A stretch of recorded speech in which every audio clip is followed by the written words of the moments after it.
అబ్బా అమ్మగారు మస్తు చెప్పారు. అయినా మీ ఆడవిల్లేందమ్మగారు మరీ పొగరు తగ్గలేనట్టుంది. మీరు ఇంకొంచెం దోసు పెంచాలి ఆడవిళ్లకు. చూడవే, రేపటి నుంచి నేను ఆడే ఆటకు బంతి వగులుతుంది. అది అమ్మగారా బాధ్యత. మంచిగా వీళ్ళకు ఎంత పొగరు దానికి. నన్నే గన్ని మాటలు అంటదా. ఏం చూసుకొని దానికి అంత పొగరు. దానికి తోడు ఆ పని మంచి ఒకటి. ఇదేమంటే దానికి తందానా అంటాంది. దాన్ని అట్లా యూసుడు నా వల్ల అయితే లేదు.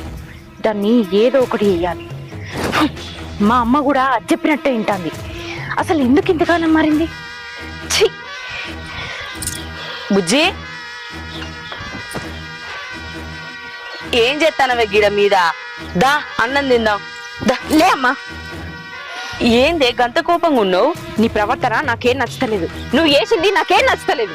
నేనేం చేసిన బిడ్డ? లేకపోతే ఏందమ్మా, గజ్జెప్పినట్టు మనం వినుడేంది?